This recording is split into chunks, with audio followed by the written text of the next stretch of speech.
여러분은 산업혁명에 대해서 어떻게 알고 계세요? 영국 같은 경우는 꽤 작은 나라잖아요. 그래서 이때부터 나라 크기는 크게 상관없고 나라의 기술가 더 중요하고 또는 영국에서 시작됐으니까 너무 자랑스럽기도 하고 그래서 오늘은 좀 기대돼요. 사과 덜 하고 네, 좀 자랑스러운 일. 근데 또 식민지 출신 얘기가 나오니까 좀 불안해요. 네, 조금 죄송합니다. 네, 아니요, 괜찮아요. 또 사과하셨어. 그래도 영국 산업혁명이 인도에 엄청 큰 영향을 줘서 우리 역사에서도 빠질 수 없는 부분이긴 하거든요. 이 원재료를 위해서 식민지를 약간 지배를 하기 시작했더라고요. 식민지에서 약탈해가. 맞아요. 그래서 많은 식민지를 지배하기 위해서 이 제국주의 간에 약간 쟁탈전 같은 게 시작됐고 이것이 1차 세계대전의 시작이었다고 하더라고요. 그래서 이제 산업혁명이 역사에서 빠질 수 없고 너무 중요한 역사가 돼버리는 거죠. 산업혁명이 인류사에서 중요하게 다뤄지는 건 산업뿐 아니라 경제, 사회, 정치까지 영향을 미쳤기 때문입니다. 하지만 안타깝게도 이 변화가 장밋빛 미래만 선사한 건 아니었죠. 그 이유가 무엇인지 사진을 한번 보면서 얘기해 볼까요? 네. 뭐야? 어떤 상황인 것 같으세요? 사람을 빨래처럼 널어놨는데? 줄에? 죽은 거예요? 죽은 건가? 죽은 건 아닙니다. 쓰러진 거예요? 쉬고 있는 건가? 네, 비슷해요. 네? 저렇게 쉬고 있다고요? 저렇게 불편한 자세로? 이 사진은 산업혁명 당시 실제 있었던 상황을 이제 영화에서 재현한 그런 모습입니다. 이곳을 밧줄 여인숙이라고 불렀어요. 요즘 우리 돈으로 약 2,000원 정도에 해당되는 돈을 내면 밧줄에 기대서 잠을 잘 수 있는 그런 숙소였습니다. 잘 데가 없어서 공간이 없어서 뭐 그런 거겠는데. 땅값이 비싸져서 그런 거예요? 뭐 때문에 그런 거지? 당시 영국은 산업혁명이 일어나면서 런던을 비롯한 대도시를 중심으로 노동자의 수가 급격히 증가를 합니다. 일할 사람이 갑자기 많아지니까 임금은 적어지고 또 집도 부족하게 됐겠죠. 조금이라도 더 돈을 벌려고 많은 노동자들이 하루에 16시간 정도까지 일을 했어요. 그럼에도 밤이 되면 갈 곳이 없어서 슬럼가, 즉 빈민촌으로 내몰려야 했던 것이죠. 세계사를 바꾼 거대한 혁명 뒤에서 왜 이런 일이 일어났던 것일까? 그래서 오늘은 세상을 바꾼 산업혁명과 슬럼가의 비극이라는 주제로 함께 이야기를 나눠보고자 합니다. 산업혁명에 끼친 긍정적인 변화와 그 이면을 균형 잡힌 시각으로 전해보도록 하겠습니다. 네. 오늘 우리의 여행지는 바로 산업혁명의 발상지 영국, 그리고 그 중에서도 대표적인 도시 맨체스터로 가보도록 하겠습니다. 맨체스터면은 또 제가 참 좋아하죠. 박지성. 하고 있다고는 못하네요. 박지성 선수도 있었고. 네. 규현 씨가 모르는 도시는 없는 것 같아요. 영국 맨체스터로 떠나보시죠. 가시죠. 야. Welcome aboard, ladies and gentlemen. This History Airlines flight is bound for the birthplace of the Industrial Revolution and a city absolutely crazy for football, Manchester, England.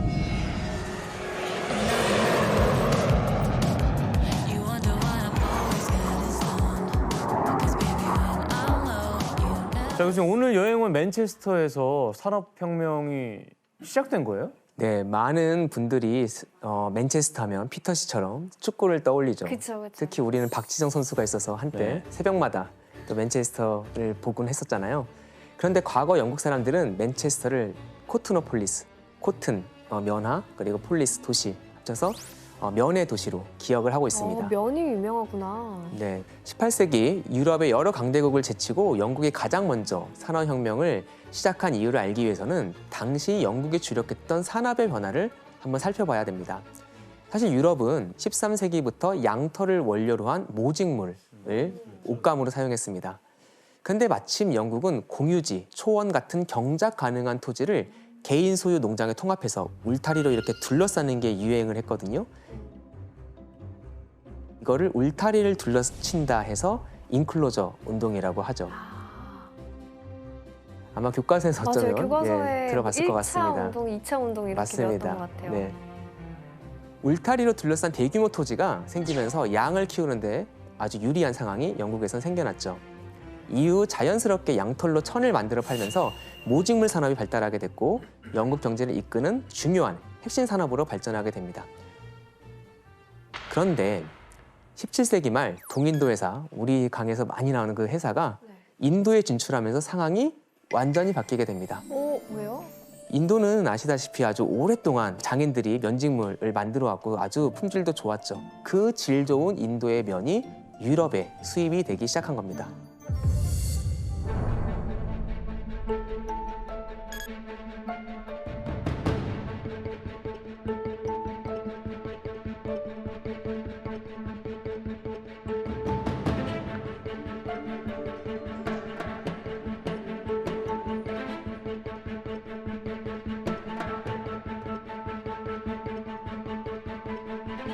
인도 면은 모직물보다 가볍고 부드럽고 세탁하기도 편리했습니다.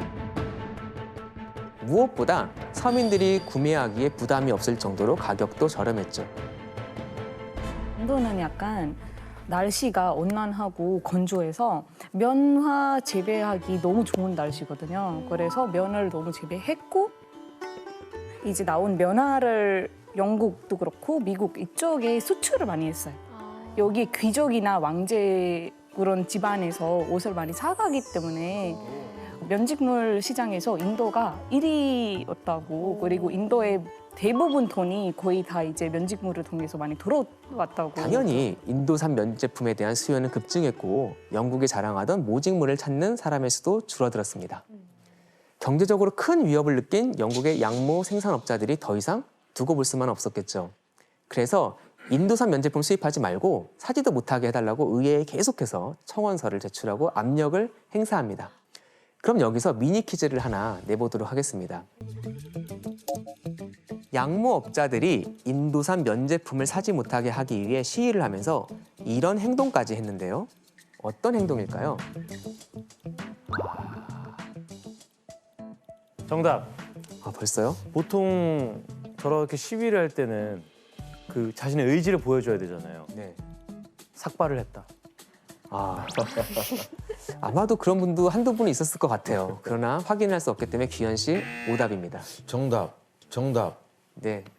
이게 뭔가 시위할 때는 항상 자기가 타당해야 돼요. 그렇죠. 대놓고 인도산 면제를 찢은 거죠. 이런 식으로. 처음에는 되게 황당하게 느껴지셨죠? 그런데 놀랍게도 정답입니다. 정답입니다. 인도산 제품은 앞에서 그냥 이렇게 훼손했구나. 네, 그러니까 양모업자들이 의회에 압력을 가하려고 이제 거리에서 시위를 많이 했죠. 그런데 거기서 좀 가격하는 사람들은 인도산 면으로 만든 옷을 입은 여성이 보이면 뒤에 가서 찢어버리는 그런 가격한 행동까지도 했다고 그거는 합니다. 그냥 범죄인데? 물론 이제 당시에도 이건 상당히 가격한 그런 일이었지만 그들의 어떤 간절한 어떤 요구, 그들의 그런 거를 나타낼 수 있는 수단이었죠. 그 정도로 반발이 심했구나. 맞습니다. 결국 자국의 모직 산업을 보호하기 위해 1721년에 영국 의회는 대부분의 면 수입을 금지했습니다. 하지만 이미 사람들은 면의 매력에 빠져버렸고 1736년 면직물의 생산, 유통, 소비의 자유를 허용하는 맨체스터 법을 통과시키며 면직물에 대한 제한을 없애기에 이릅니다. 바로 이때부터 이제 모직물이 아니라 면을 수출해야 돈을 벌 수 있다고 판단하게 된 거죠. 면 생산의 필요를 느낀 이때부터 이제 기술 혁신이 차례차례 일어나게 됩니다. 먼저 1764년 영국의 하그리브스라는 목수가 방적기를 만들고 이거에 자기 아내 이름을 붙입니다. 이게 제니 방적기라는 건데요. 제니 방적기는 한 번에 8가닥의 실을 생산할 수 있었습니다. 그리고 1768년엔 수력을 이용하는 수력 방적기가 등장을 했고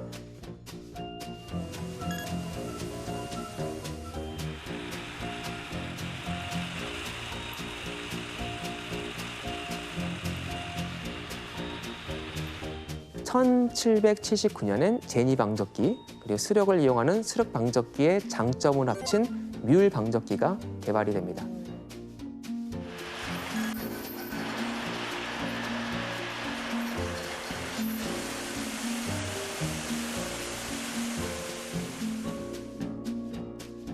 이때 이보다 더 획기적인 기술을 도입한 한 인물이 등장을 합니다. 이 사람은 생산성이 높아진 방적기에 새로운 동력을 연결시켜서 연사의 진정한 대량 생산을 가능하게 합니다. 영국 산업혁명의 결정적 역할을 한 사람이 누군지 한번 같이 보도록 할까요?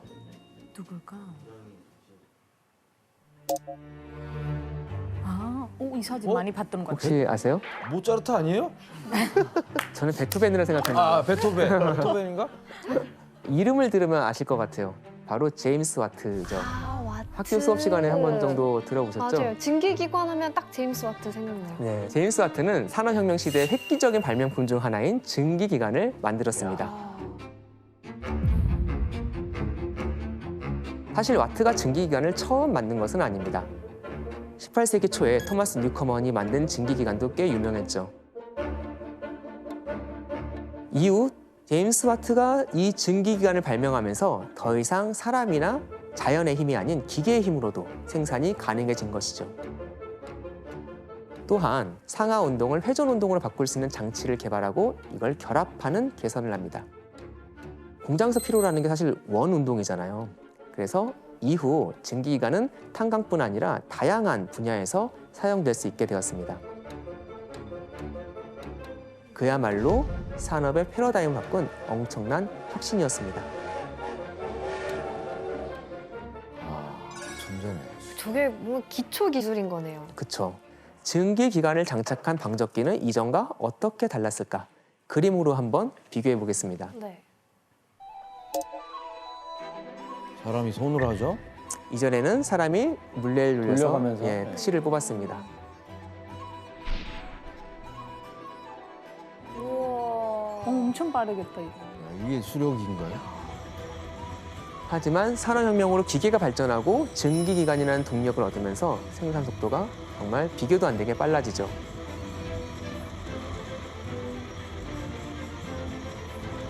인력에 비해서는 370배, 수력에 비해서는 증기기관이 15배 가까이 빨라진 것이죠. 이렇게 기계와 동력의 발전으로 공장이라는 게 발전을 하게 됩니다. 기존에는 집 같은 데 직공들을 모아놓고 생산하는 가내수공업이 주된 생산 형태였죠. 이런 곳에서는 이런 큰 기계, 대규모 동력 이용이 어려웠습니다. 이후 대규모 작업장에 증기기관을 장착한 공장 덕분에 대량 생산의 시대가 활짝 열리게 된 것이죠. 자, 그렇다면 완성된 물건을 소비자가 있는 목적지까지 빠르게 이동시킬 무언가가 필요했겠죠. 차가 필요했겠죠. 철도. 그땐 차 아, 없겠죠? 그래 철도구나. 네, 정말 이제는 뭐 너무 척척 대답을 잘해주시는데요. 손쉽게 먼 지역까지 움직일 수 있는 교통수단이 필요했겠죠. 와트의 증기기관은 교통 발전에도 극적인 변화를 가져오는데 그게 바로 증기기관차입니다. 증기기관차가 영국의 산업혁명에 어떤 효과를 가져왔을까? 우선 영국은 기계를 만드는 데 필요한 철강석, 석탄의 매장지, 그리고 이것을 활용한 공장이 있는 도시, 물건을 판매할 수 있는 시장, 이 세 곳을 연결하는 철도를 전국에 개설하게 됩니다. 당시 영국이 얼마나 철도 건설에 열을 올렸는지 지도를 한번 볼까요? 이게 1844년 정도의 영국 철도 개설 상황입니다. 그리고 우와. 네. 약- 거미줄처럼 많이도 연결이 돼 있네요. 설치했다. 91년에는. 그렇죠. 비교가 안 되죠? 와. 여러분이 우아할 정도로 약 반세기 만에 철도가 엄청나게 깔린 걸 볼 수 있습니다. 초도만 깔았나 보네요. 야 저렇게 깔 수 있다고? 근데 문제는 지금도 옛날 거 쓰니까 자주 고장 나요. 아직도 저 때 만든 걸 쓴다고요? 예, 그 똑같은 라인도 쓰고 KTX 훨씬 더 좋아요. 네. 영국에서 기차 타다가 중간에 내리라고 한 적도 있었어요. 어머. 네. 이 철도를 통해 석탄과 철강석이 풍부했던 이 중북부 지역에서 확보한 무거운 원료를 주요 공업 도시로 빠르게 운반을 할 수 있었고요. 여기서 생산된 완제품을 이제 목적지인 시장까지 이동시킬 수 있었죠. 공장이 대량 생산을 가능하게 했다면 증기기관차와 철도의 발달은 대량 소비를 가능하게 했습니다.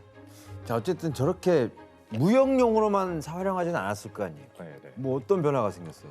되게 신기한 변화는 그거예요. 그 시간의 약속 개념은 이전에 없었어요. 그냥 해가 뜰 때 일어나고 뭐 근데 이런 노선 운영이니까 여객들 타야 되는 시간이 정해야 돼 있었잖아요. 그래서 그 노선 시간표를 개발했어요. 그런 기관차 회사에서.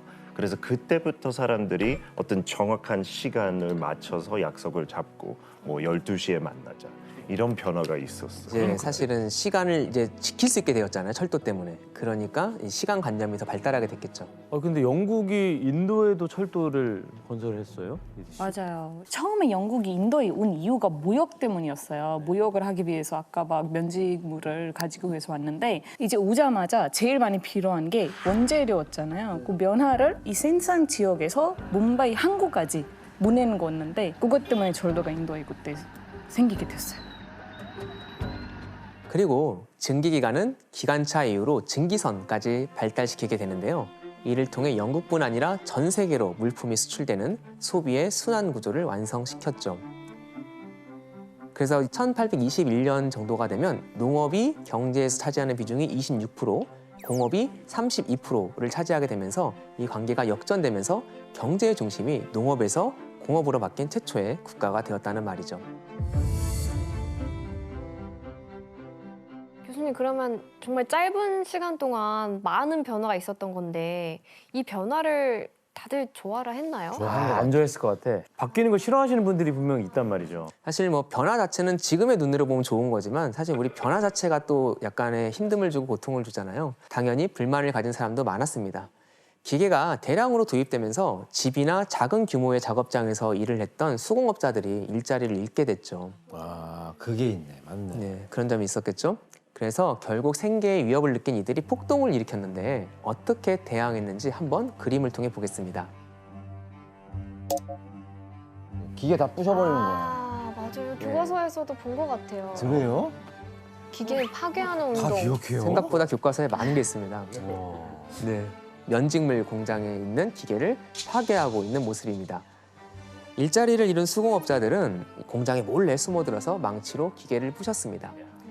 이걸 초기에 이 운동의 지도자 이름을 따서 러다이트 운동이라고 부르죠.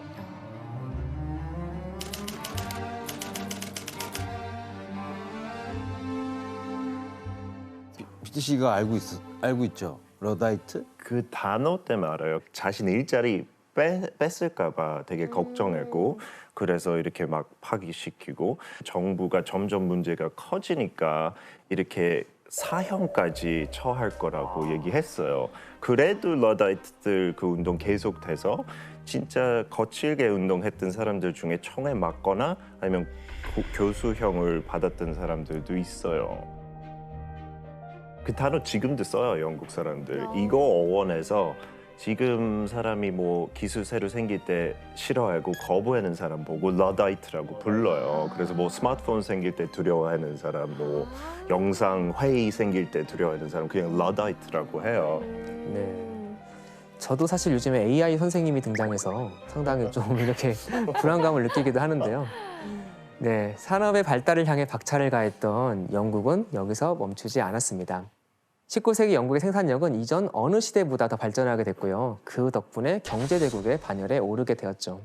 그 산업혁명을 주도한 나라다 보니까 돈을 많이 벌었을 것 같은데 영국이 그 당시에 얼마나 잘 살았어요? 네, 뭐 영국이 당시 어느 정도로 경제가 발전했는지 그래프를 한번 통해 보도록 하겠습니다.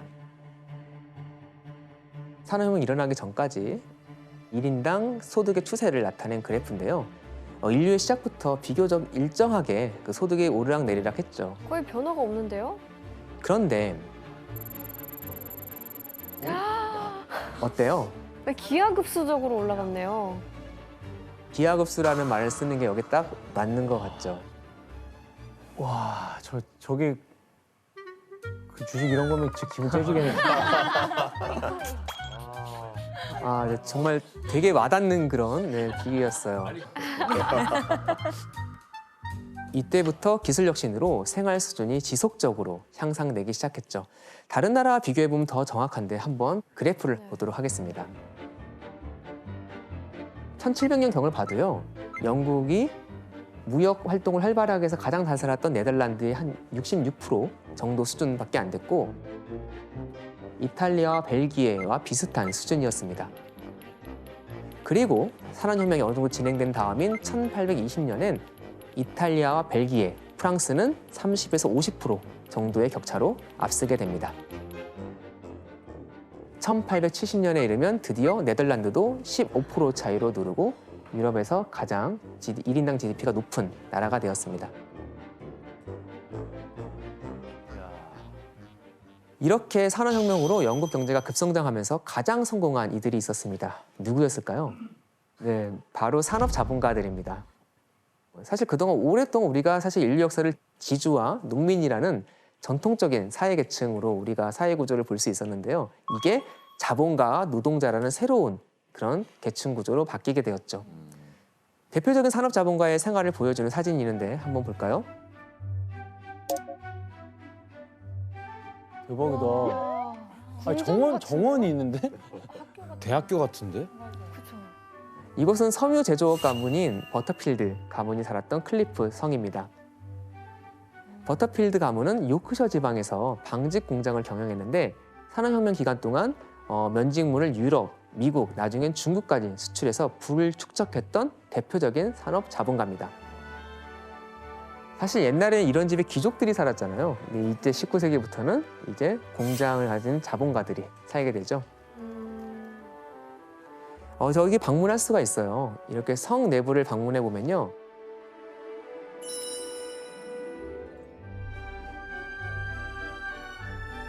미술 작품, 조각상, 고대의 유물, 화석 같은 거 이런 거까지 수집해서 미니 박물관처럼 꾸민 갤러리를 볼 수 있습니다. 한 개인이 그렇게 많은 물품을 수집할 수 있었다고요? 왜냐하면 이런 문화예술품은 좋은 사실 자본 투자재이기도 했고 또 당시 영국이 인도 등으로 식민지를 넓히면서 많은 해외 유물들이 유입이 됩니다. 그래서 더 유행한 측면도 있었죠.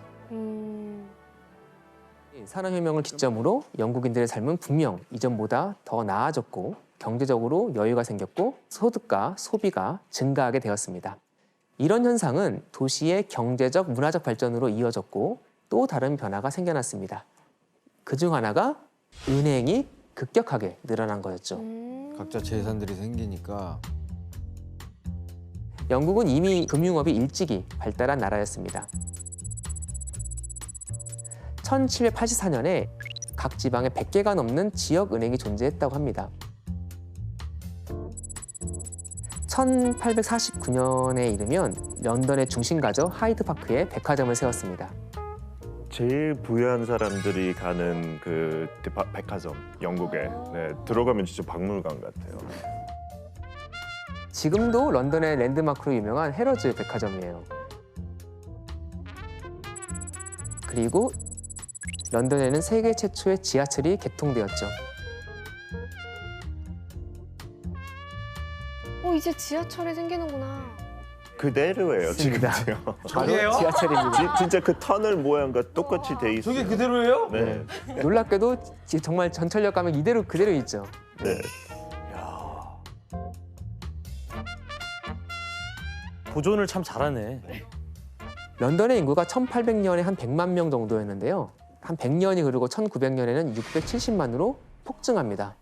와, 6배가 늘었구나. 그래서 기존의 마차, 길 이걸로는 이 수요를 따라잡을 수가 없는 거예요. 그러자 땅속으로 움직이는 교통수단까지 생각하게 되는데 그게 바로 지하철이었습니다. 이처럼 영국의 수도인 런던은 산업혁명을 거치며 혁신적인 변화의 시기를 맞게 되었고 행정, 산업, 금융, 교통 등 서비스업의 중심지이자 세계적인 대도시로 거듭나게 되었습니다. 그때 당시 여왕 빅토리아하고 그 남편인 알버트 콩 그리고 발명가 헨리 콜 그 메인 인물들하고 다른 사람들이 이렇게 합쳐서 산업혁명을 보여주는 그 성과를 보여줄 수 있게끔 계획을 짰어요. Great Exhibition이라고 해요, 영어로. 그 만국 박람회.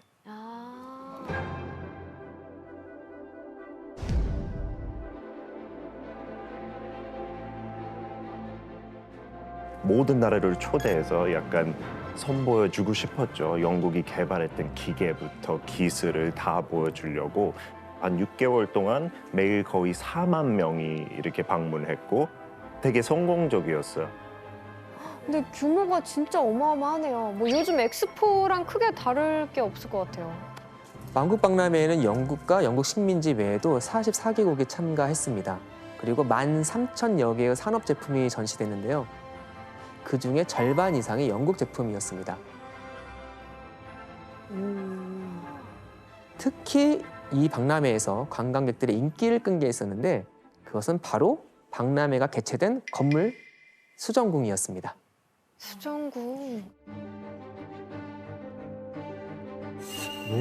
너무 큰 거 아니에요? 너무 커. 건물이 다 유리로 돼 있는 거죠? 네, 맞습니다. 런던에 세인트폴 성당이라고 있어요. 아시죠? 되게 아주 큰 정말 거대한 그런 성당인데 그 세인트폴 성당보다도 약 3배 정도 더 큰 그런 크기의 크리스탈 팔라스였고요.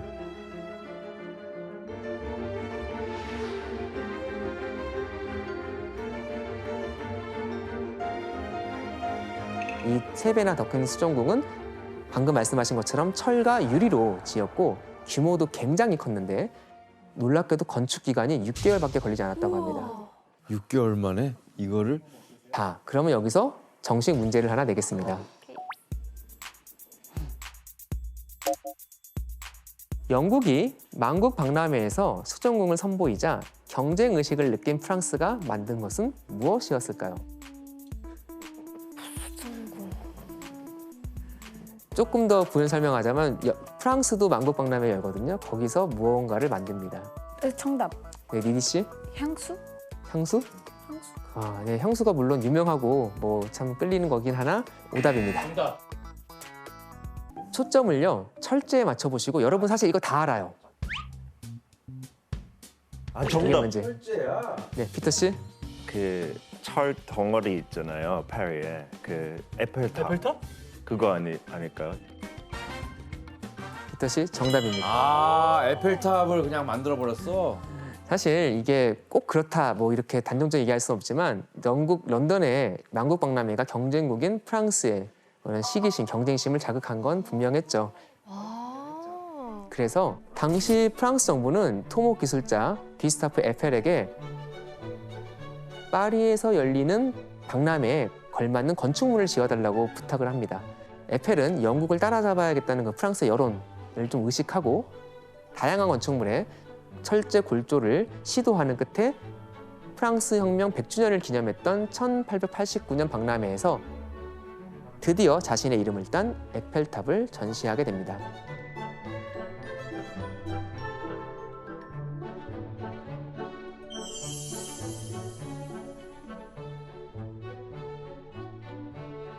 오. 그래서 따지고 보면 에펠탑과 수정궁 모두 산업혁명으로 탄생했다고 말할 수도 있겠습니다. 자, 이처럼 영국은 산업혁명을 통해 귀족과 산업자본가 그리고 큰 틀에서 노동자의 삶도 이전보단 나아졌습니다. 하지만 산업혁명의 열매를 누리지 못하는 노동자들도 많았죠. 그들의 삶은 여전히 어려웠습니다.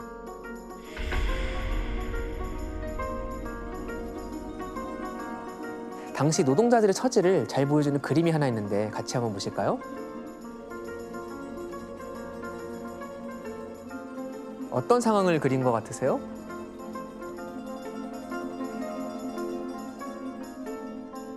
해석을 하면 그 위에 또 타이틀이 다 따로 있는데 바느질하는 여자, 75세 노동자, 신발 제작자, 스웨터 만드는 남자라고 이렇게 적혀 있어요. 그다음에 1850년 미스터 펀치의 산업 전시회 표본, 1851년에 개선 예정이라고 적혀 있어요. 이 그림은 1850년에 영국의 주간지 펀치에 나온 풍자입니다. 당시 만국 박람회 직전이잖아요. 1850년이면 이는 1851년 런던에는 정말 산업 사회가 도래했음을 온 천하에 알리는 만국 박람회가 열릴 예정이고 그것을 준비하고 있었지만 그 뒷골목에는 많은 노동자가 거친 환경에서 힘든 노동에 시달리고 있다는 것을 라고 표본을 담아서 보여준다는 내용을 담고 있습니다. 특히 도시로 갑자기 너무 많은 사람이 몰리니까 노동자들이 특정 지역에 밀집돼서 살아가는 현상이 벌어지는데요. 거기가 거기 아니야? 아까 처음 사진 잘 데도 없는데. 네, 그렇죠. 여러분이 짐작한 그곳입니다. 바로 이것이 우리의 두 번째 여행지입니다. 어딘지 같이 한번 떠나볼까요?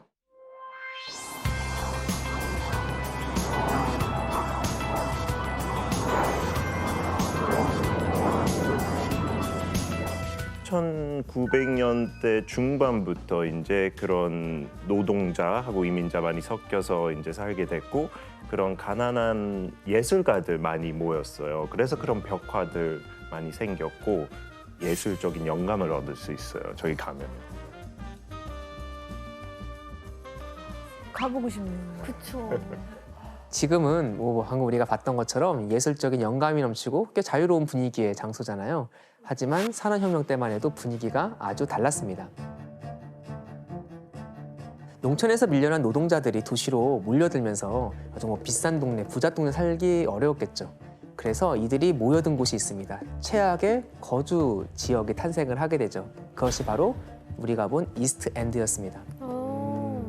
근데 산업혁명 덕분에 그 굉장히 부를 많이 축적을 시켰다고 했잖아요. 근데 노동자들의 삶도 그러면은 분명히 좋아졌을 것 같은데 왜 이런 일이 벌어진 거예요? 방금 말씀하신 것처럼요. 산업혁명 덕분에 많은 영국인들의 삶이 분명 나아졌습니다. 하지만 문제는 가난한 하층 노동자들이었죠.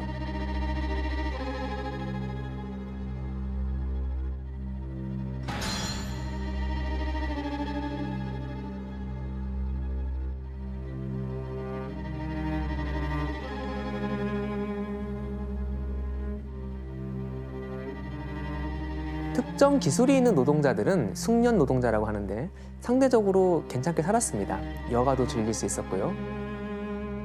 하지만 단순 노동밖에 못하는 사람들 있잖아요. 또 갑자기 농촌에 쫓겨나 도시로 몰려든 그런 사람들에게 산업혁명의 풍요는 사실 남의 일이었죠. 그 성을 얻게 된 사람도 있는데 그렇게 얻은 부분도 있네요. 그렇죠. 산업혁명의 그 성과가 고루 나눠지진 않았다는 걸 알 수 있죠. 그럼 당시 하층 노동자들의 생활은 어땠어요? 공장에서 단순 노동을 하는 그런 노동자들의 기본 노동 시간이 보통 14시간에서 16시간 정도 되었습니다. 하루에 14시간? 예, 하루에요. 6시간. 네, 19세기 후반 보통 영국 노동자들이 6일간 80시간 이상을 일을 했습니다. 심지어 아침 식사 15분, 점심 식사 30분, 또 맥주 마시는데 15분 정도 노동자들이 유일하게 그것이 쉴 수 있는 시간이었는데요.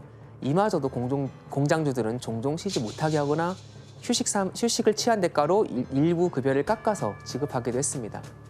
그래서 시끄럽고 냄새나고 비위생적인 환경에서 반복 작업을 할 수밖에 없었습니다. 면직 공장에서는 제대로 된 안정장치가 설치되어 있지 않았죠. 빠른 속도로 기계가 돌아가잖아요.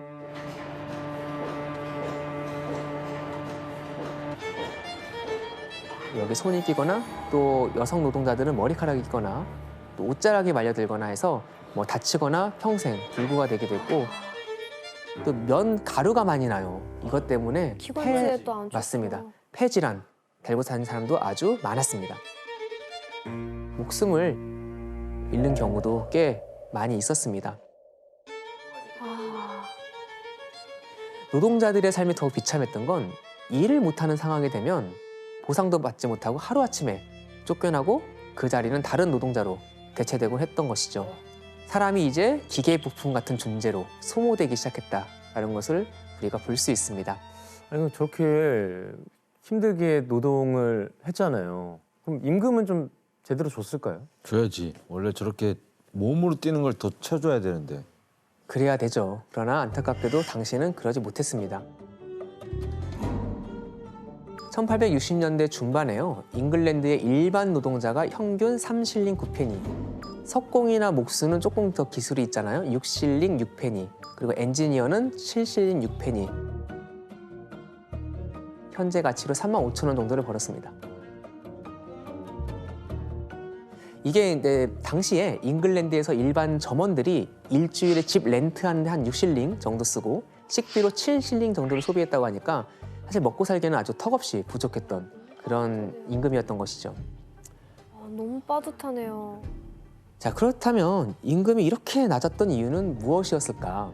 대체 가능했고 스킬 필요 없었으니까. 맞아요. 18세기 말 이후 영국 인구가 지속적으로 증가를 합니다. 그리고 노동력이 아주 많아졌죠. 그리고 먹고 살기 힘들어서 도시에 노동자들이 대거 모여든 상황이니까 도시에서는 임금이 낮아도 일할 사람은 넘쳐나고 있었습니다. 그래서 자본가들은 원하는 만큼 임금을 낮추고 그만큼 이익을 챙길 수가 있었습니다. 이렇게 공장주 같은 사람들이 배를 불리는 동안 하층 노동자들은 적은 임금을 채우기 위해서 더 많이 일을 해야 했죠. 작업 시간을 더 엄수해야 됐고 휴식 시간도 점점 줄어들었습니다. 이렇게 노동 시간을 엄수하게 되면서요. 이제 영국 산업혁명 시기에 대도시에서 유행했던 서비스가 등장을 합니다. 자, 여기서 문제를 내겠습니다. 노동자들은 노동 시간을 채우기 위해 아침 일찍 일어나야 했습니다. 공장에 지각하지 않기 위해 사용한 방법은 무엇이었을까요? 정답. 너무 빨리 정답이 나와서. 네, 기현 씨. 지각을 하지 않기 위해서는 네. 그냥 공장에서 자는 거죠. 오, 저도 그 생각했어요. 진짜. 맞아. 그러면 공장주가 그렇게 못하게 하지 않나? 아주 그럴듯한데 오답입니다. 정답. 여기서 이제 또 다른 발명이 탄생하는 거죠. 알람. 알람. 지현 씨 거의 비슷한데 알람이 있긴 있었습니다. 오답입니다. 아 원래 있었어요? 생긴 거죠. 정답. 네, 혜성 씨. 집집마다 이렇게 문을 두들기면서 깨우러 오는 사람이 있었어요. 네, 혜성 씨 정답입니다. 그럼 그 사람은 하루 종일 사람들 깨우고 다니는 거예요? 하루 종일 아니고 새벽에 주로 깨우겠죠. 그러니까 인간 모닝콜이 있었던 거죠. 아, 인간 모닝콜. 산업혁명 때 힘들게 일하니까 사실 아침에 일어나는 게 쉽지 않잖아요. 그렇죠. 그래서 인간 알람 시계, 일명 노커 어퍼를 고용하는데 어떤 사람들이었는지 영상을 통해 한번 보도록 하겠습니다. 영상이 있어요? 로커 어퍼는 새벽 3시부터 사람을 깨우기 위해서 마을을 돌아다녔습니다. 막대기를. 창문을 두들기는 건가? 위층 창문을 두드리는 경우도 있으니까 여기에 닿기 위해서 장대를 사용하거나 또 딸랑이를 울리는 그런 일도 했습니다.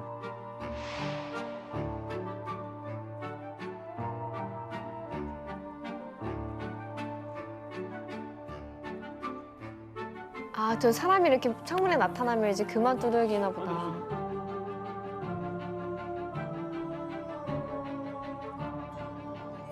와, 저런 직업이 있었구나. 너무 신기하다.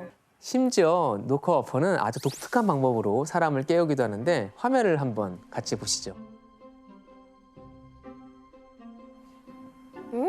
어떻게 깨우는지 아시겠어요? 돌. 독침 같은 거네. 독침을 이제 실제 독침 쓰면 안 되니까 바로 완두콩을 이용해서 노동자를 깨웠던 거죠. 완두콩. 그림 속 사진 속 여성은 메리 스미스라는 아주 유명한 노커 어퍼였습니다. 완두콩 총으로 말린 완두콩을 싸서 노동자를 깨웠습니다. 이야. 생각해보면 폐활량이 상당해야지 이게 도달만 하는 게 아니라 그러니까요. 땡 하고 이렇게 쳐야 되잖아요. 그래서 폐활량이 상당히 하는 전문직이었습니다. 그리고 조준도 잘해야 돼요. 맞아요. 괜히 옆집 맞춰봐요. 이상한 사람 깨잖아요. 그렇게 일해서 일주일에 6펜스, 우리 돈으로 한 2,000원 정도 해당되는 돈을 벌었는데요. 이렇게 하면 적잖아요. 그런데 노커어퍼 한 명당 최대 100명 정도의 고객이 있었습니다. 꽤 생각보다 좀 유망 직종이었죠. 그래서 20세기 이후까지도 꽤 오랫동안 존재했었는데 성능 좋은 알람 시계가 널리 사용되면서 이 직업도 이제 사라지게 되었습니다. 네, 공장이 등장하고 기계가 생산의 중심이 되면서 노동자는 하나의 부품처럼 생각되어서 노동 착취가 심해졌습니다. 19세기에 영국 하원이 공장 관련된 법규를 많이 통과시키려고 해요. 그 과정에서 여러 번 노동 실태를 조사했기 때문에 이런 비참한 상황이 기록으로 남아 있습니다. 그중에서 특히 문제가 된 건 아주 어린 아이들까지 일을 해야 했다는 겁니다.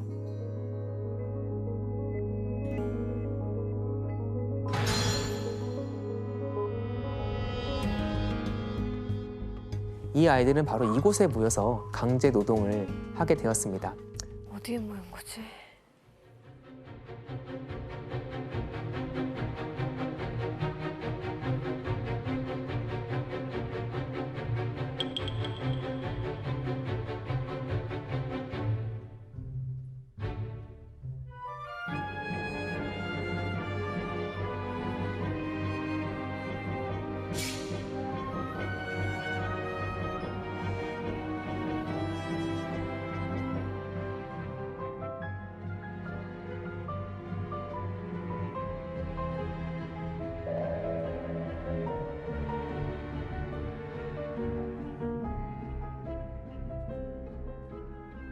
요 1838년에 출판된 찰스 디킨스의 소설 올리버 트위스트를 이렇게 극화한 영화입니다. 아, 올리버 트위스트. 이 소설은 올리버 트위스트는 고아 소년이 워크하우스라고 그러죠. 구빈원에서 강도 높은 노동을 하게 되는데요. 여러 가지 고생하는 장면을 통해 산업화의 폐해를 겪는 모습을 담고 있죠. 자, 그렇다면 당시 아이들이 주로 어디서 일을 했는지 한번 그림으로 볼까요? 뭘 할 수 있지? 이거 뭐야? 탄광촌 이런 데인가요? 굴뚝 청소 아니에요? 네, 이 그림은 아이들이 굴뚝을 청소하는 그런 모습을 묘사한 겁니다. 그림처럼 아이들은 좁디 좁은 이 굴뚝을 옷내리며 검댕들을 다 이렇게 떼어내고 가루를 또 쓸어서 밖으로 끄집어내면서 청소를 했습니다. 그런데 정말 문제는 이 좁은 곳에 껴서 빠져나오지 못하는 경우도 있었다는 걸 볼 수 있습니다. 어떡해. 또 이제 순환이 잘 안 돼요, 굴뚝이. 그래서 공기가 통하지 않아서 질식해 목숨을 잃기도 했다는 겁니다. 그래서 이렇게 소중한 어린아이들이 목숨을 잃는 일이 아주 많았습니다. 그런데 당시 기록을 보면 연통의 크기가 23cm, 35cm 정도의 너비밖에 안 됐어요. 아, 엄청 좁았구나. 그러니까 성인이 들어갈 수가 없었죠. 즉 아이들이 청소를 할 수밖에 없었습니다. 그때 당시에 고용한 그 고용주가 굴뚝 오르는 훈련을 많이 시켜야 되잖아요. 트레이닝 같은 거. 그것도 너무 약간 잔인하게 했어요. 굴뚝 밑에 뾰족한 것들을 놔서 못 내려오게끔 그냥 올라가야 되는 거. 또 그 집단을 깔고 불을 붙어서 안 뜨겁게 느끼려면 빨리 올라가라. 이런 식으로 그런 식으로 훈련을. 트레이닝 했다고요? 네, 근데 또 아이들이니까 크게 저항을 못 하잖아요. 그래서 오히려 작은 성인보다 아이들을 더 많이 고용했어요. 그 이유 때문에. 예.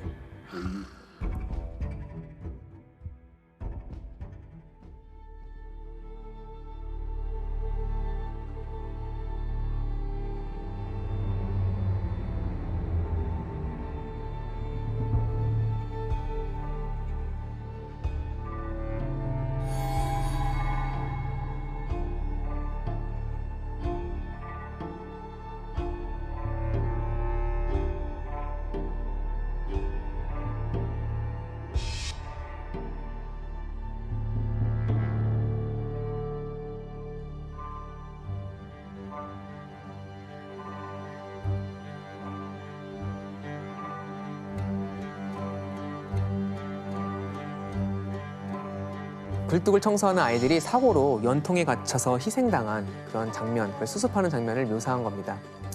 오른쪽 남자가 굴뚝을 허물기 위해서 곡괭이를 들고 있고 한 남자는 아이의 발을 잡고 이렇게 끄집어내고 있죠. 그리고 또 이제 왼쪽을 보면 안타깝게도 이미 한 아이는 질식해서 죽었는데 당시에는 이런 일이 아주 비일비재했습니다.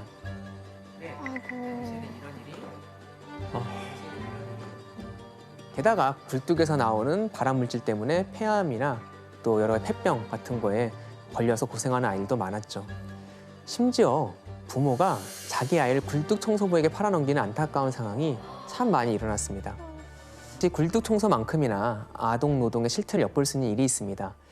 유명한 동화에도 소개가 됐는데요. 이 이야기의 숨은 이면에 대해서 잘 모르는 사람이 많은 것 같습니다. 먼저 그림을 한번 보도록 하겠습니다.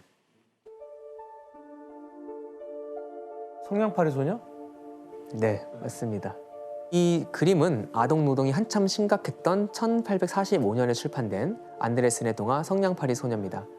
내용은 다 아시죠? 성냥을 팔지 못하면 집에 돌아갈 수도 없는 굶주린 소녀가 꽁꽁 언손을 녹이기 위해서 성냥을 긋다가 죽음을 맞이하게 되는 그런 내용이죠. 아, 그런데 이 동화가 산업혁명과 어떤 관련이 있을까요? 자, 이 동화를 잘 보면 소녀가 성냥불을 밝혀 추위를 이기려고 하잖아요. 그런데 소녀가 성냥을 가지고 있었던 건 사실 산업혁명 때 많은 아이들이 성냥 공장에서 일을 했기 때문입니다.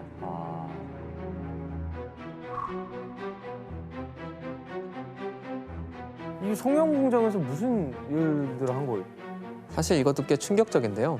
소녀들의 일은 성냥 끝을 유독성 물질인 화합물에 담갔다가 빼는 겁니다. 성냥 보면 사실 촘촘하잖아요. 그러니까 이 손이 조그만 애들이 필요했던 거예요. 이게 상당히 인체에 치명적이었습니다. 애기들이.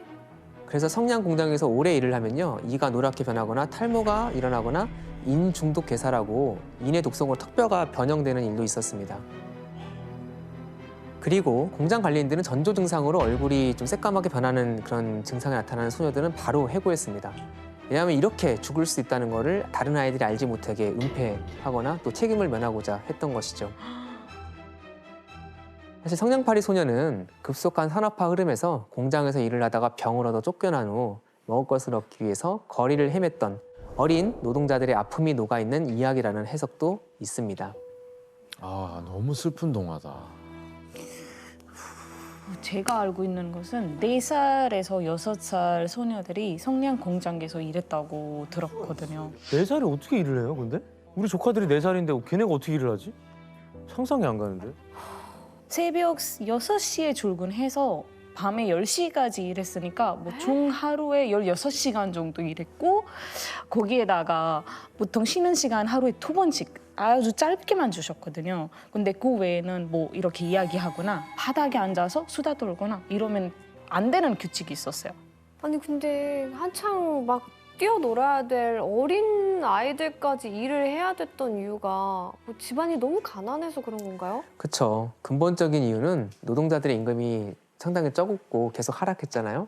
부모가 버는 돈만으로 생계를 책임지기 어려웠고, 아이들의 임금 수준이 어른들의 10에서 20% 정도밖에 되지 않았기 때문에 공장주들은 이를 악용해서 더 많은 아이들을 채용하려고 했습니다.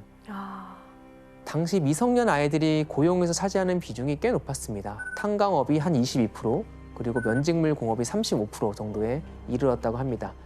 그러나 이런 비인간적 노동 행태를 규제하는 법적 장치는 미비해 있었습니다. 즉, 노동자들의 빈곤, 일부 자본가들의 욕심, 당국의 무관심 속에 사회의 가장 약자인 어린아이들이 희생되고 있었던 것이죠. 도시로 몰린 아이들과 단순 노동자들이 늘어나면서 노동 환경은 더 열악해졌는데, 그렇다면 그들의 일상생활은 어땠을까요? 방 한 칸에 온 가족이 사는 경우가 많았고, 극빈 노동자들은 햇빛이 안 드는 지하실이나 다락방에 살았었습니다. 시골에서 혼자 올라온 노동자들은 지하 창고에 수십 명이 성별 구분 없이 웅크려잡고, 또 가축을 키우는 장소에서 같이 생활하는 그런 사람들도 많이 있었습니다. 이러면서 점차 슬럼가가 형성이 되었죠.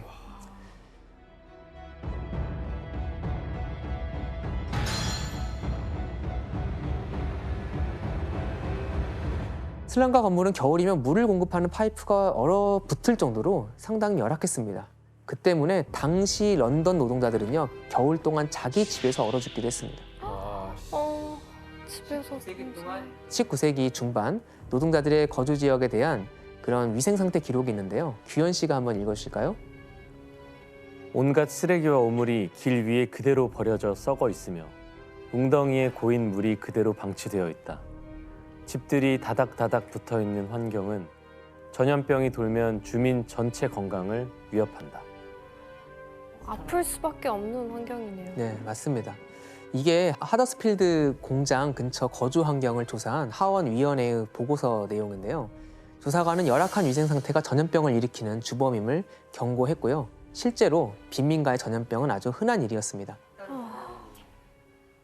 이때 최소한의 주거조차 힘든 노동자들이 살아남기 위해서 향한 곳이 있었는데요. 한번 사진을 볼까요? 예? 어떤 곳인 것 같으세요? 하룻밤이 약 4페니, 지금같이 한 2,000원 정도였습니다.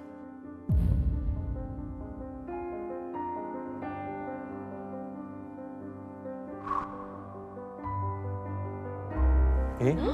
관 같은데? 저게 설마 침대는 아니겠죠? 네, 설마가 사람 잡는다는 말이 있죠. 네, 산업혁명 당시 런던에 있었던 도스 하우스라는 곳입니다. 와, 어메. 너무 야, 호수도 있다, 야. 실제로 번호도 있죠. 슬럼가에서조차 갈 곳 없는 노동자들이 갈 수 있는 일일 숙소 역할을 했던 것이죠. 19세기 말까지 런던에 이런 도스하우스가 약 1000개 정도 있었습니다. 와, 진짜 충격적이다. 내가 저기서 자면은 시체된 느낌일 것 같아. 맞아. 네. 그런데 도스하우스에서 이 정도면 꽤 괜찮은 잠자리입니다. 대하는 더 비참했는데요. 대하는 더 비참했는데요. 사진으로 한번 보시죠.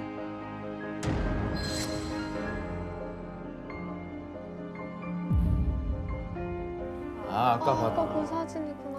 4페니조차 없는 노동자들은 2페니, 약 1000원 정도 내고 로프에 기댄 채 잠을 잤고요. 그리고 이제 1900년대 초반에 1페니를 내고 앉을 수 있었던 그런 보호소였습니다. 여기서는 밤새도록 앉아있기만 할 수 있었습니다. 앉아서 자는구나. 네, 추위를 피해 몸을 녹일 수 있었던 최후의 수단이었죠. 어떻게 저런 생활을 했을까? 자, 그러면 여기서 문제를 하나 내겠습니다. 1880년대 슬럼가를 대상으로 새로운 사업이 유행했는데요. 상류층들이 취미로 즐겼던 이것은 무엇이었을까요? 정답. 네, 규현 씨. 상류층 사람들은 이렇게 좀 뭐라 빈민가 사람들이 아둥바둥 사는 걸 막 보고 싶어서 갈 것 같아요. 그래서 싸움을 붙여서 이기는 사람한테 상금을 주고. 아, 솔직히 전반부에는 조금 가능성이 있었거든요. 근데 후반부가 좀 틀려서 오답입니다. 엄마 뭐라 그랬냐? 몰라요? 상류층들이 취미로 즐겼습니다. 사실 지금 눈으로 보면 참 이러면 안 되는 거였죠. 정답. 네, 혜성 씨. 혹시 슬럼가가 약간 이러면 안 되지만 관광지처럼 돼서 뭐 투어를 간 거 아닐까요? 네, 혜성 씨 정답입니다. 상류층이 투어를 한다고요, 거기를? 돈 네. 내고? 동물원 가듯이 간다는 그런 느낌 아니에요? 네, 당시 뭐 도시에 사는 상류층들은 풍요로운 생활을 즐겼죠. 그러나 도시 뒷골목에 사는 노동자 가족들은 그들이 상상하지도 못할 삶을 살았잖아요. 그런 계층 차이가 점점 커졌고 서로의 삶을 이해하지 못하게 되면서 슬럼 관광이라는 게 생겨나게 됩니다. 그림을 한번 보시죠. 예, 이 그림은요, 1880년대 부유한 사람들이 런던 슬럼가를 방문한 그림입니다.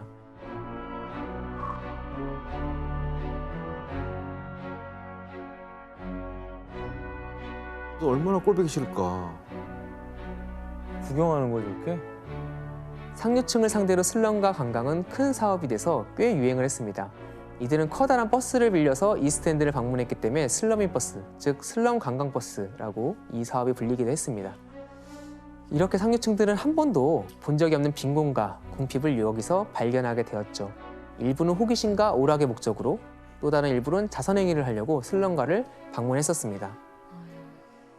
이는 도시 발달의 어두운 측면, 즉 양계층이 서로를 소외시키고 괴리된 삶을 살았던 산업혁명 당시의 사회의 갈등을 여실히 보여주고 있는 사례라고 할 수 있습니다. 슬럼가 환경이 이렇게 열악하다 보니까 상대적으로 약자인 어린아이들과 여성들은 더욱 위험에 노출됐습니다. 18세기 중반에 런던의 매춘 부수가 약 8만 명 정도 됐다고 합니다.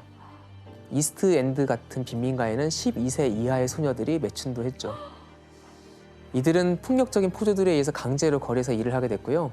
더 심각한 건 당시 이런 여성들을 향한 범죄가 아주 많았다는 것입니다. 아유.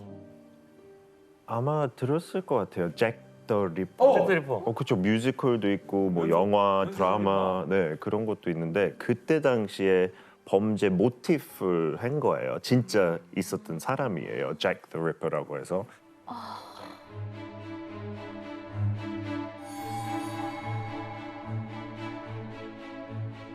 슬럼가였던 이스트엔드 우리가 지금 있는 곳에 그 배경 있고요.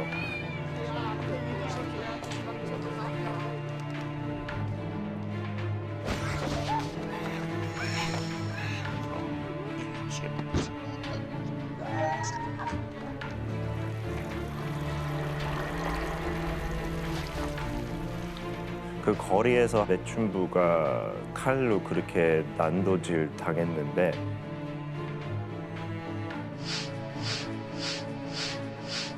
한 5건의 이런 사건들이 있었어요. 그래서 그거 다 잭 더 리퍼라는 별명 가지고 있는 범죄자의 희생자들이라고 볼 수 있죠. 그 시대구나 이게. 예, 하고 누군지도 지금도 안 밝혀졌어요. 맞아요. 네, 지금까지도 잭 더 리퍼의 정확한 신원은 밝혀지지 않고 있습니다. 아, 빈민가 연쇄살인이 신문에 크게 보도가 되거든요. 그러면서 많은 사람이 이스트엔드 같은 슬럼가가 얼마나 열악한 장소였는지 도시의 화려한 이면에 어떤 일이 일어나고 있는지 조금씩 알게 되었죠. 이야. 슬럼가의 문제만큼 심각한 것이 또 하나 있었습니다. 무엇이었을까요? 먹는 거? 환경 문제? 네, 환경 문제. 요즘 우리나라도 심각한 문제 중 하나인 환경 문제, 특히 미세먼지. 미세먼지가 아주 심각한 문제가 되었습니다.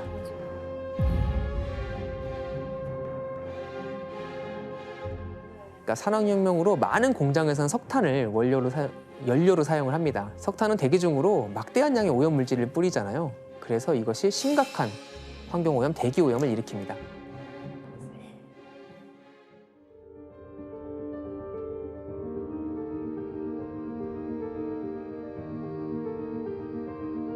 공기 오염이 너무 심해서 횃불로 마차와 사람을 안내하는 모습입니다. 뭐 걸어 다닐 수도 없겠네요. 아니 얼마나 심했던 거야? 당시 정말 되게 심각했어요. 그러니까 공장이 많았던 대도시는 더 문제가 심각했습니다. 1873년 런던은 사람들이 발을 볼 수 없을 정도로 짙은 노란색 안개가 일주일을 그렇게 덮은 적도 있었습니다. 이때 기관지 관련 질환으로 공식 보고된 것만 268명이 사망했고요. 1879년에는 11월부터 다음해 3월까지 4개월 동안이나 오염물질이 섞인 안개가 런던을 뒤덮기도 했죠. 심각했다.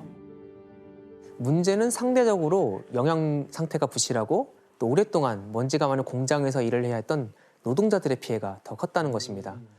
사실 이런 상황 때문에 영국엔 제2의 패스트라고 불리는 결핵이 창궐했습니다. 와, 결핵. 그래.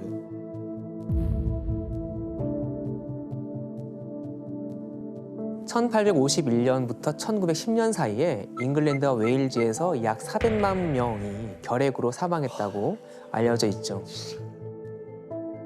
특히 20세에서 24세 사이의 인구 절반이 결핵으로 사망한 걸로 추정이 됩니다. 아, 결핵. 그런데 빈민가 노동자들을 위협했던 건 스모그뿐만이 아니었습니다. 도시의 인구가 갑자기 늘어났잖아요. 폐기물 처리랑 하수 시스템에 엄청난 부담이 생겨났던 것이죠.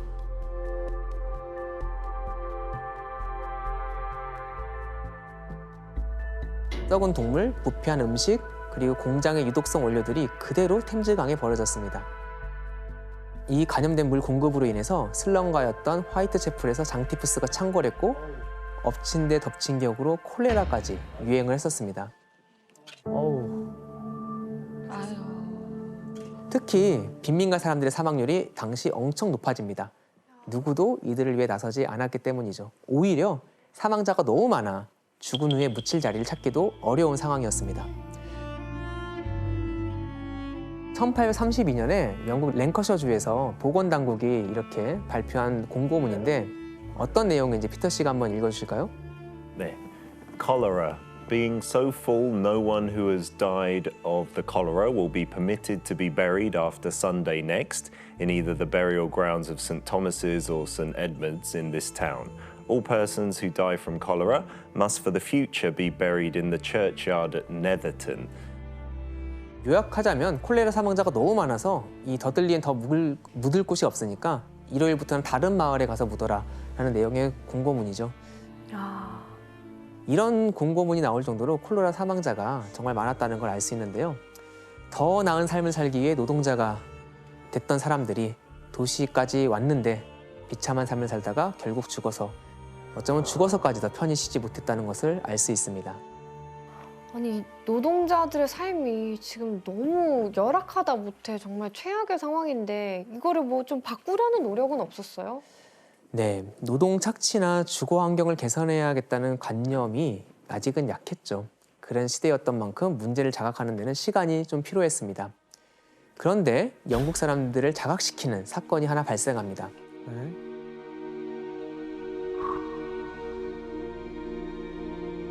1818년 맨체스터의 한 면직물 공장에서 화재 사건이 일어납니다. 이때가 2월 13일 밤이었는데요. 이때 공장에는 18세 이하 소녀가 22명이 일을 하고 있었고 어른까지 포함해서 26명의 노동자들이 밤샘 작업을 하고 있었습니다. 그때 10살 소년 하나가 지하실에서 촛불 들고 일을 하고 있다가 이게 섬유에 불이 옮겨 붙은 거예요. 나중에 이 불을 발견한 소녀가 감독관한테 얘기했는데 감독관이 빨리 그냥 들어와서 일이나 하라고 이걸 무시했습니다. 그래서 큰 불이 납니다. 나중에 감독관을 포함한 몇 명은 가까스로 도망쳤지만 불이 나고 30분도 되지 않아서 지붕이 붕괴돼서요. 결국 17명의 소녀가 탈출하지 못하고 죽음을 맞이하게 됩니다. 와, 다 죽는. 이 사건은 영국 노동자들의 환경을 개선하는 데 역설적으로 일조합니다.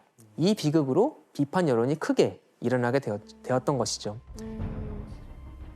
사건이 일어나고 9일이 지나서 로버트 필이라는 나중에 총리까지 되는 정치가가 공장 환경 개선을 위한 법안을 제출했고 한 1년 정도 시간을 끌고 결국 1819년 영국 국회에서 면 공장에서 노동 환경을 법으로 통제하는 공장법이 통과되게 됩니다.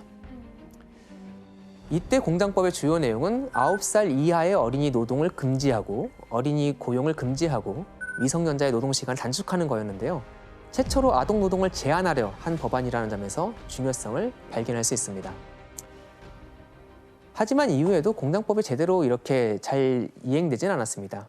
법을 지키지 않은 공장주들을 제대로 감독하거나 처벌할 규정이 갖춰지지 않았기 때문이죠. 그래서 1833년에 공장법이 새롭게 제정이 되었습니다. 그 핵심 내용은 첫 번째, 18세 미만 미성년자의 야간 작업 금지, 그리고 하루 12시간 이상 노동 금지. 두 번째, 9살 미만 아동 고용 금지. 세 번째, 13세 미만 어린이의 하루 9시간 이상 노동 금지. 이 공장법으로 아이들은 노동 착취의 그늘에서 조금이나마 벗어날 수 있었습니다. 한편 노동자들의 열악한 삶은 노동자들 스스로가 삶을 개선하려는 움직임을 만들어냈습니다. 처음에는 임금 삭감이나 노동 조건에 항의하는 파업들이 많이 일어났습니다. 1842년에 영국 탄광지대와 면공업지대 노동자들의 대규모 파업이 있었고요.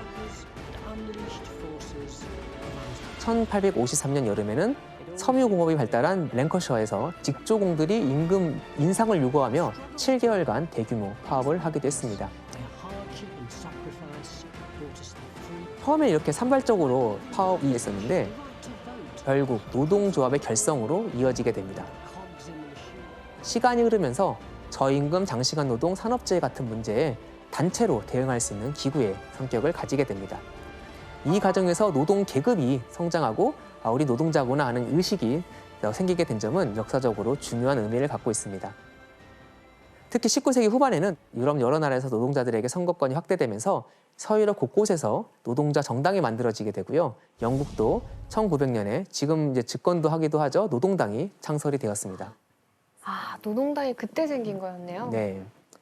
이런 정당들은 노동 환경과 슬럼과의 생활 환경을 개선하려 노력했죠. 하지만 노동자들의 환경이 실제로 좋아지기까지는 이후로도 오랜 시간이 더 흘러야 했습니다.